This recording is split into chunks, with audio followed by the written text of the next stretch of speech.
Meet Peter Mbogwa, a pastor who has always loved farming. But in early 2010, this fisher of men saw a new opportunity to net in an income from rearing fish at his home in Ruai. The key motivation of fish farming is to bring the fish market to my neighbors, to enable them to get white meat, and for purpose of food security.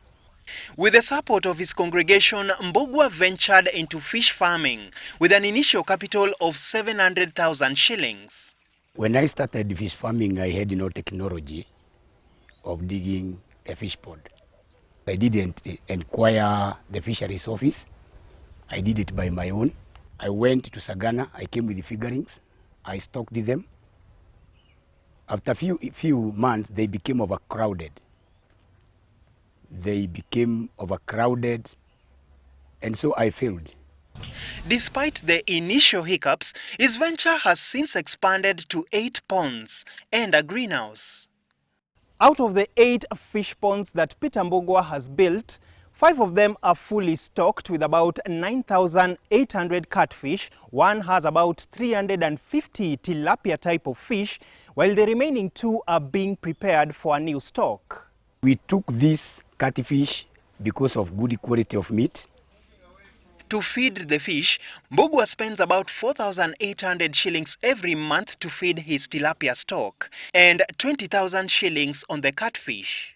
Like figurines, we used to feed them after 2 hours. The big fish, we used to feed them twice. The medium fish, we feed them twice. And for the big fish, we feed them once per day. From his first harvest last year, Mbogwa says he made sales worth 75,000 shillings from catfish and 50,000 shillings from tilapia. A kilogram of fish fillet, he tells me, goes for between 450 and 500 shillings. And as he prepares to source for a bigger market, Mbogwa has this piece of advice to all budding fish farmers out there. Is to look for a skill before you start farming.